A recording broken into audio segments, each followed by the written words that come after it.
அன்புள்ள கலைஞர் கைவினை திட்டத்தினுடைய தொடக்க விழா நிகழ்ச்சியினுடைய தலைவர் மாண்புமிகு அமைச்சர் தாமு அன்பரசன் அவர்களே,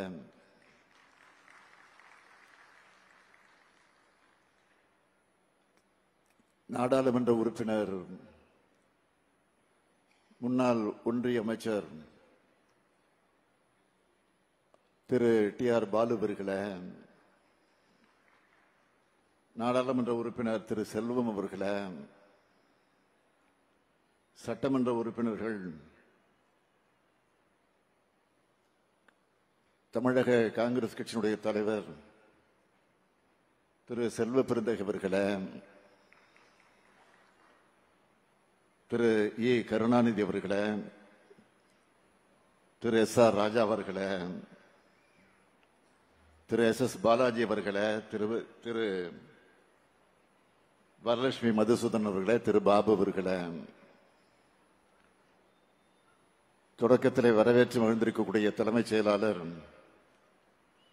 திரு முருகானந்தம் ஐஏஎஸ் அவர்களே, கூடுதல் தலைமைச் செயலாளர் முனைவர் அதுல் ஆனந்த் ஐஏஎஸ் அவர்களே,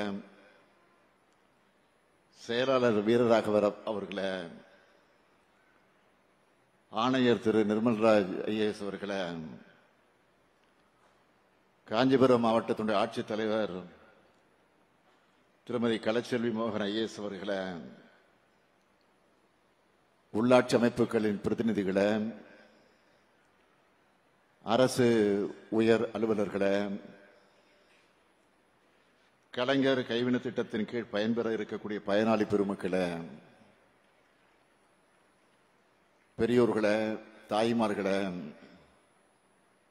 பத்திரிகை மற்றும் ஊடகத்துறை சார்ந்திருக்கக்கூடிய நண்பர்களே, உங்கள் அனைவருக்கும் என்னுடைய அன்பான வணக்கம். தமிழ்நாட்டில் இருக்கக்கூடிய அனைத்து கைவினை கலைஞர்களுடைய சமூக பொருளாதார மேம்பாட்டுக்காக இன்று நாம் தொடங்கி வைக்க இருக்கக்கூடிய இந்த கலைஞர் கைவினை திட்டம் என்பது சமூக நீதியை, சமநீதியை, மனித நீதியை, மனித உரிமை நீதியை நிலைநாட்டக்கூடிய திட்டம். இந்த திட்டத்தோட சிறப்புகளை சொல்றதுக்கு முன்ன ஏன் இந்த திட்டத்தை உருவாக்கணும் என்ற அரசியல் பின்னணியை நான் சொல்ல விரும்புகிறேன். ஒன்றியத்தை ஆளக்கூடிய பாஜக அரசு கடந்த 2023ஆம் ஆண்டு ஒரு திட்டத்தை கொண்டு வந்தாங்க. அதோடைய பேர் என்ன தெரியுமா? விஸ்வகர்ம திட்டம். 18 வகையான கைவினை கலைஞர்களுக்கு திறன் பயிற்சி தந்து 3 லட்சம் ரூபாய் வரை கடன் வழங்கக்கூடிய திட்டம்னு சொன்னாங்க. நம்மை பொறுத்த வரைக்கும் எந்த திட்டமாக இருந்தாலும் அது சமூக நீதிய, சமத்துவத்தை நிலைநாட்டக்கூடிய நோக்கத்தோடு இருக்கணும். ஆனா அந்த விஸ்வகர்ம திட்டம் அப்படியான திட்டம் இல்லை. அத முதல்ல நீங்க புரிஞ்சுக்கணும். அந்த திட்டத்தின் கீழ் ஒருத்தர் பயன் பெறணும்னா அந்த விண்ணப்பதாரருடைய காலங்காலமா செஞ்சுட்டு வரக்கூடிய தொழிலைத்தான் செய்யணும்னு நிபந்தனை விதிக்கப்பட்டிருந்துச்சு. இது சாதிய பாகுபாடுகளை, குலத்தொழில் முறைய வெளிப்படையாகவே ஊக்குவிக்குதுன்னு சொல்லி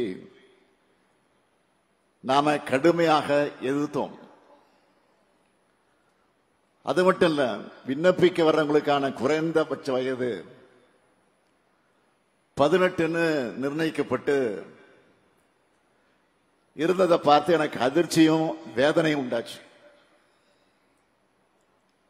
18 வயசு என்பது ஒரு மாணவர் உயர்கல்விக்காக கல்லூரிக்கு போகிற வயசா இல்ல குடும்ப தொழிலை செய்யணும்னு தள்ளி விடுற வயசா? படிப்பை விட்டு வெளியே போற மாணவர்களையும் மீண்டும் கல்வி சாலைக்குள்ள அழைச்சிட்டு வர்றதுதான் ஒரு அரசோட கடமையை தவிர அவங்கள படிப்பை விட்டு வெளியேற்றுறதும் அதுவும் குடும்ப தொழிலை செய்ய சொல்றதும் கிடையாது. நம்ம திராவிட மாடல் ஆட்சியில புதுமை பெண், தமிழ் புதல்வன் போன்ற திட்டங்கள் மூலமா ஸ்கூல் முடிச்ச எல்லோரும் உயர்கல்விக்கு போறத உறுதி செய்யணும்னு நாம பாடுபட்டு இருக்கிறோம். ஆனா ஒன்றிய பாஜக அரசு குலத்தொழிலை ஊக்குவிக்க பாடுபடுது. நாம நான் முதலும் திட்டத்தில் எதிர்கால உலகத்தை எதிர்கொள்ள தேவையான திறன் பயிற்சிகளை கொடுத்து நம்ம குழந்தைகள் பெரிய பெரிய நிறுவனங்கள்ல உயர் பொறுப்புகள்ல வேலை செய்யணும்னு நாம நினைக்கிறோம். ஆனா பாஜக என்ன நினைக்குது? குடும்ப தொழில பயிற்சி கொடுத்து அவங்கள வெளி உலகத்தை பார்க்க கூடாதுன்னு நினைக்குது. அதுவும் சாதிய வேறுபாடுகள் நிறைஞ்ச இந்திய சமூகத்தில் இது என்ன மாதிரியான விளைவுகளை ஏற்படுத்தும்? இத மனசாட்சி உள்ள ஒருத்தர் எப்படி பொறுத்துக்க முடியும்? அதுவும் 1950களில் குலக்கல்வி திட்டத்தை எதிர்த்து களம் கண்ட தமிழ்நாடு இதை அனுமதிக்குமா? அந்த உணர்வோடு தான் தமிழ்நாடு அரசு இந்த திட்டத்தை செயல்படுத்த 3 முக்கிய மாற்றங்களை மேற்கொள்ள வலியுறுத்தி மாண்புமிகு பிரதமர் அவர்களுக்கு நான் கடிதம் எழுதினேன். அதில் நான் குறிப்பிட்டது முதல் மாற்றம், விண்ணப்பதாரரின் குடும்பம் பாரம்பரிய தொழில ஈடுபட்டிருக்கணும் என்கிற கட்டாய நிபந்தனையை நீக்கி தகுதியான தொழிலையும் யார் வேண்டுமானாலும் செய்யலாம்னு மாற்றணும். அடுத்து 2வது மாற்றம்,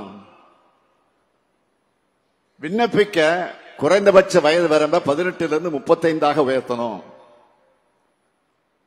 அடுத்து 3வது மாற்றம், கிராமப்புறங்கள்ல பயனாளிகளை சரிபார்க்கும் பொறுப்பை கிராம பஞ்சாயத்து தலைவரிடமிருந்து கிராம நிர்வாக அலுவலர்களுக்கு மாற்றணும். ஆனா மிக மிக முக்கியமான இந்த 3 மாறுதல்களை ஒன்றிய அரசு ஏத்துக்க மறுத்துட்டாங்க. எந்த திருத்தமும் செய்ய முடியாதுன்னு சொல்லிட்டாங்க. அதனாலதான் பிரதமரின் விஸ்வகர்மா திட்டத்தை தற்போதைய வடிவத்தில் தமிழ்நாடு அரசு செயல்படுத்தாதுன்னு ஒன்றியத்தில் இருக்கக்கூடிய MSME துறையினுடைய அமைச்சருக்கு எழுத்துப்பூர்வமாக இதை நாங்கள் தெரிவிச்சிட்டோம்.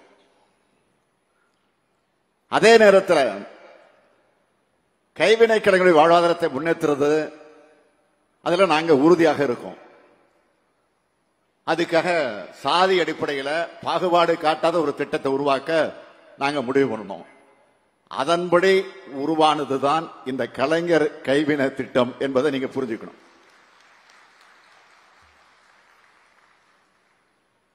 ஒன்றிய அரசினுடைய விஸ்வகர்மா திட்டத்தில் 18 தொழில்கள் தான் அதுல இருக்கு. ஆனா நம்ம கலைஞர் கைவினை திட்டத்தில் 25 வகையான தொழில்கள் சேர்க்கப்பட்டிருக்கு. ஒன்றிய அரசு திட்டத்தில் விண்ணப்பதாரர் அவருடைய குடும்ப தொழிலை மட்டும்தான் பார்க்க முடியும். ஆனா நம்ம திட்டத்தில் விரும்பி எந்த தொழிலையும் யார் வேண்டுமானாலும் செய்யலாம். கலைஞர் கைவினை திட்டத்தில் விண்ணப்பிச்சு குறைந்த வயசு 35 இருக்கணும்னு நிர்ணயிச்சிருக்கோம்.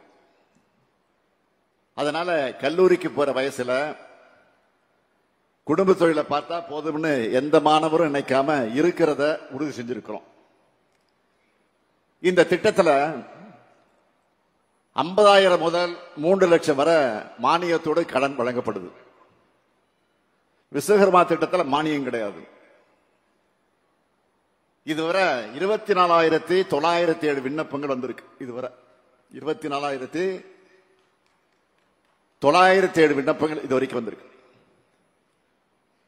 வங்கிகளுக்கு பரிந்துரைக்கப்பட்டு 8,951 பயனாளிகளுக்கு 170 கோடி ரூபாய் கடன் ஒப்புதல் அளிக்கப்பட்டிருக்கு.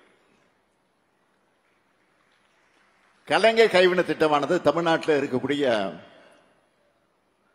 அனைத்து வகை கைவினை கலைஞர்களுக்கும் அதிகாரம் அளிக்கக்கூடிய வகையில் உருவாக்கப்பட்டிருக்கு.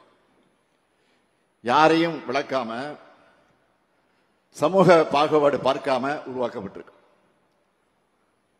ஆர்வமான கைவினைஞர்கள் விரும்பின தொழிலை செய்யலாம் என்கிற அடிப்படையில் தான் இந்த திட்டத்தை உருவாக்கி இருக்கும். ஒரு காலத்தில் அப்பா பார்த்த தொழிலைத்தான் பிள்ளையும் பார்க்கணும்னு குலத்தொழில் முறை இருந்துச்சு.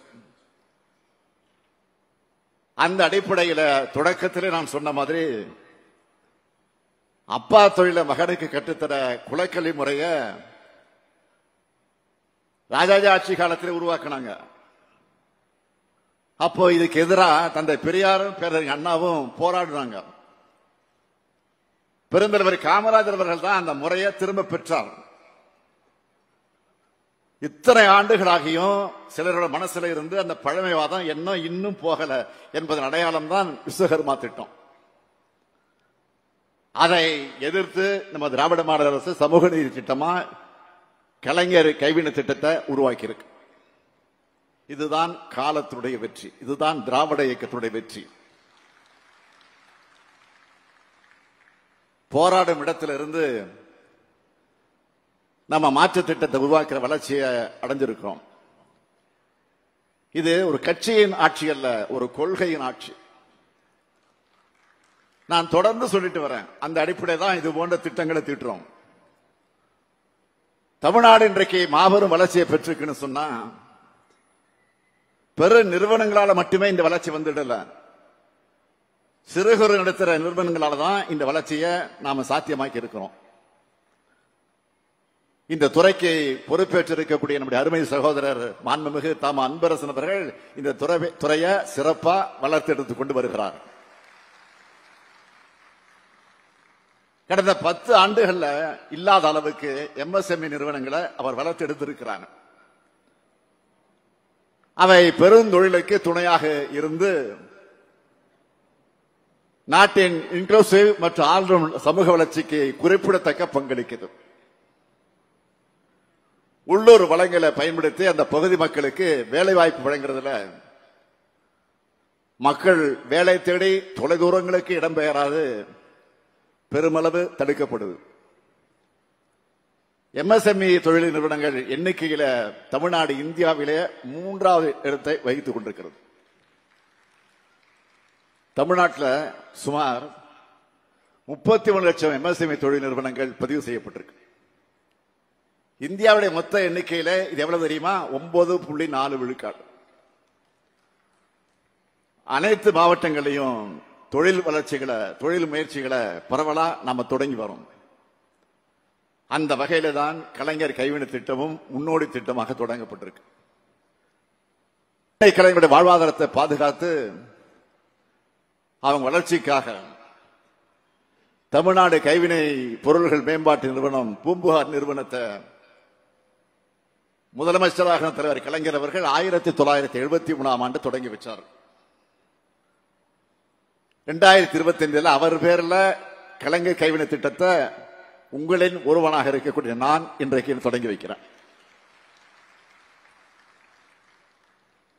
நேற்று திருவள்ளூர் மாவட்டத்துக்கு போயிருந்தேன். பொன்னேரியில் நடந்த அரசு விழாவிலே பங்கேற்று 60,000 பேருக்கு மேல பட்டா வழங்கினேன்.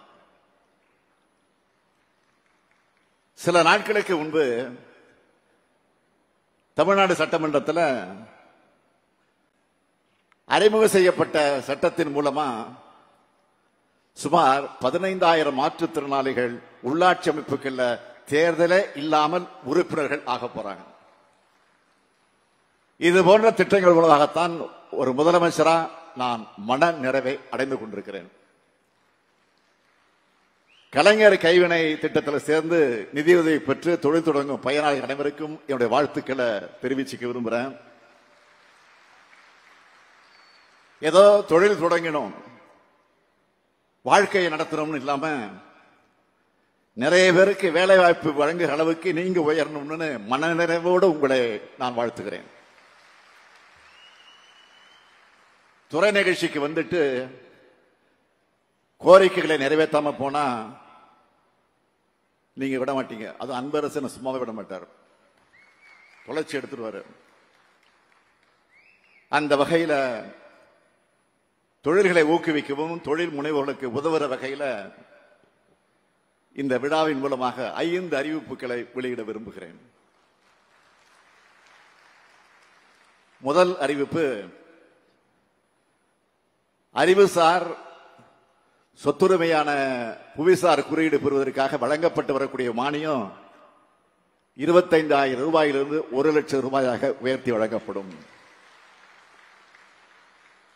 இரண்டாவது அறிவிப்பு, அம்பத்தூர் தொழிற்பேட்டையில செயல்படும் வாகன மற்றும் பொறியியல் உதிரி பாகங்கள் தயாரிக்கக்கூடிய தொழில் நிறுவனங்களுக்கு தேவையான அளவியல் மற்றும் உலோகவியல் ஆய்வகங்கள் 5 கோடி ரூபாய் செலவில் அமைக்கப்படும். மூன்றாவது அறிவிப்பு, தொழில் நிறுவனங்கள் மிகுதியாக இருக்கக்கூடிய காஞ்சிபுரத்து பழதண்டலத்தில் சாலை கட்டமைப்பு மற்றும் மழைநீர் வடிகால் அமைக்க 5 கோடி ரூபாய் செலவில் உட்கட்டமைப்பு வசதிகள் மேம்படுத்தப்படும்.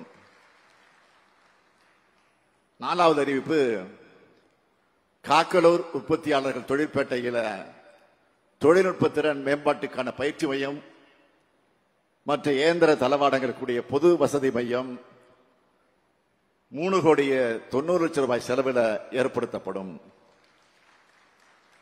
ஐந்தாவது அறிவிப்பு, குறு மற்றும் சிறுதொழில் நிறுவனங்கள் உள்நாட்டில் வர்த்தக கண்காட்சிகள் மற்றும் நிகழ்வுகளில் பங்கேற்க வழங்கப்படக்கூடிய காட்சிக்கூட கட்டணத்துக்கான நிதி உதவி 1 லட்சம் ரூபாயிலிருந்து 2 லட்சம் ரூபாயாக உயர்த்தி வழங்கப்படும்.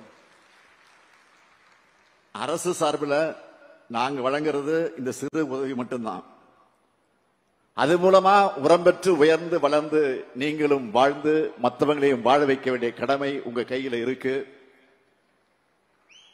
தெய்வத்தான் ஆகாதது எனினும் முயற்சிதன் மெய்வருத்த கூலி தரும் என்கிறார் வள்ளுவர்.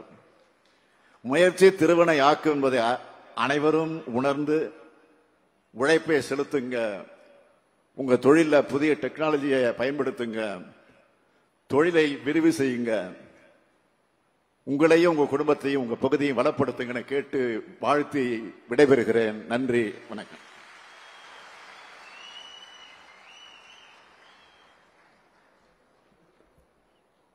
ஐந்து சிறப்பான அறிவிப்புகளை வெளியிட்டு விழா பேருரையாற்றிய மாண்புமிகு தமிழ்நாடு முதலமைச்சர் அவர்களுக்கு மனமார்ந்த நன்றிகளை. சிறப்புமிக்க இன்றைய நாளில் குறு சிறு மற்றும் நடுத்தர தொழில் நிறுவனங்கள் துறை சார்பாக பிரத்யேகமாக கலைஞர் கைவினை திட்டத்தின் மூலம் 8,954 பயனாளிகளுக்கு 46.96 கோடி ரூபாய் மதிப்பிலான திட்ட உதவிகள் வழங்கப்பட இருக்கின்றன. மாண்புமிகு தமிழ்நாடு முதலமைச்சர் அவர்களை திட்ட உதவிகளை வழங்கி சிறப்பிக்குமாறு பணிவன்புடன் கேட்டுக்கொள்கின்றோம். முதலாவதாக கரூர் மாவட்டத்தைச் சேர்ந்த கண்மணி அவர்களை அன்புடன் அழைக்கின்றோம். இவருக்கு பனை ஓலை வேலைப்பாடுகள் தொழில் செய்வதற்காக 3 லட்சம் ரூபாய்